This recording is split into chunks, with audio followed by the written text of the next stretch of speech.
What I'd like to start with is I'd like to just say welcome to everybody in Heaven High. Hi, this is Candy, and that's Tom. Did you hear what I just said? I don't know, you're always talking. What'd you say? I said Heaven High. Yes, I do love that about you, Tom. Yeah, isn't that interesting? Because whenever I say Heaven High, people usually say, what did you say? And I say Heaven High because basically that's where I'm looking to go. Hopefully one of these days is to heaven, and I'm high on life. And the opposite of hello is heaven high. So if you tell somebody, if you say somebody, when you first meet them, if you say hello, in essence, what I think goes through my mind is my crazy sense of humor is that I think you're basically telling them where hell is. What we could talk about is basically is change. I mean, life is so difficult. And but it's so exciting and interesting because we're constantly dealing with change. You know, if you're like me, I get excited about changes in life and working with people and helping them make changes in their life.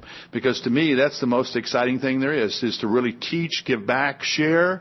I mean, sharing is so wonderful. And I know, Candy, you were a teacher for a long, long time, yes. And how excited it was for you to teach and work with kids and work with people. And that's basically how we became friends and hooked up in life, is because we both had that whole thing of helping, curing, sharing, and teaching. Is that true?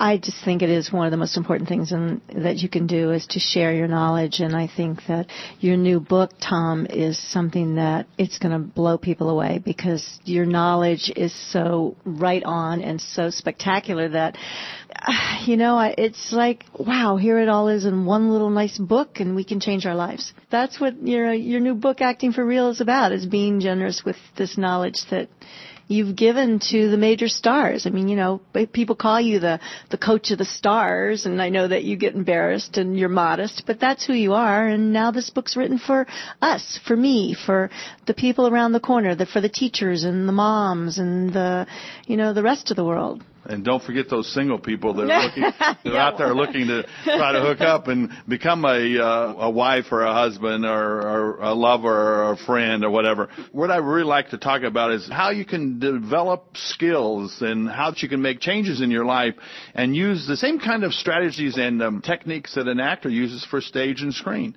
And how you can develop characters will empower you using those same strategies and techniques.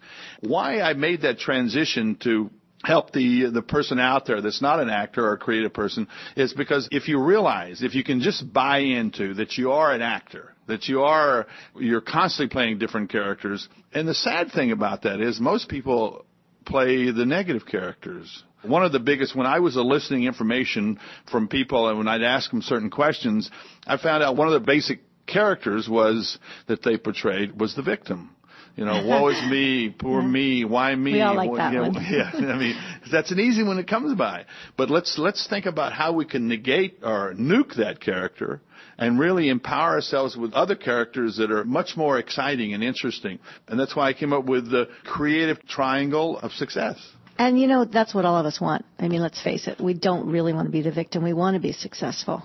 We fall into that victim role when we're discouraged about not being successful. I noticed one of the things in the book that I thought was just really great was you had a way of communicating with people. I was wondering if maybe you could explain that more clearly and talk to people about the visual and the auditory and the kinesthetic that you have in the book. Okay. Really what I call it is the VAK. Visual, auditory, kinesthetic, just like you said. And that's a great question. Because we all primarily have one bias. That's the way we function. We go to that first. One of the ways that you can find out that's kind of fun, you can find out what your mate is or your friends or who you work with. It's like magic. And you can ask them a series of questions, elicit information from them. Basically, one of the questions you can ask them is, whenever you finished a project, how do you know you've done a good job? So let me ask you that question, Candy. Whenever you finished a project, how do you know you've done a good job? Oh, well, let's see. I look to see if it looks like it's finished, and I see how other people respond to it. And then if I think it's all done and I've seen that I've done everything possible, I feel like I've done a good job. Great. So now if you were listening to Candy, because I'm looking at her, I see that her eyes move up. She's searching for it. They're looking up at the top of her head. She's looking out trying to find the pictures because she's visual.